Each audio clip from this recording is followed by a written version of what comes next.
海龟交易法是一套著名的系统化交易方法，最初由商品交易员 Richard Dennis 和 William Eckhart 在1983年创立，用以证明交易技巧可以通过一个简单的规则系统被教授给普通人，而不仅仅是依赖天生的交易才能。海龟交易系统并不限定于特定的商品或市场，它可以应用于股票、加密货币、期货和外汇等各种市场。现在，我们就设定一些参数，让 Stocktiny AI 帮我们生成程序，对中国生物制药1177 HK 进行回测计算。设定参数如下：头寸规模，使用每次加仓 20%。入市信号，当市场价格高于过去20日的最高价时，视为买入信号；反之，低于20天最低价时为卖出信号。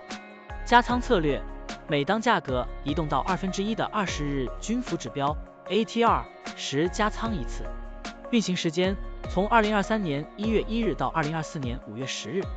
交易手续费设定为 0.10%。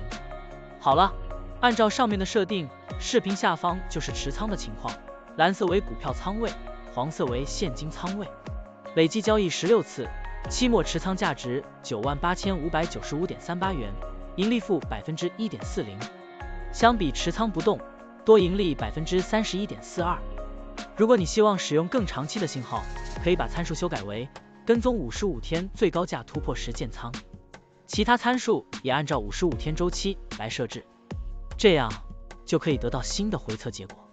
累计交易5次，期末持仓价值 99,353.61 元，盈利负 0.65%。相比持仓不动，多盈利 32.18%。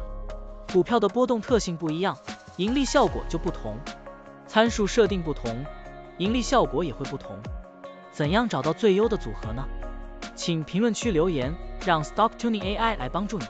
股票调优 AI， 利用 AI 技术赋能您的股票选择与操作。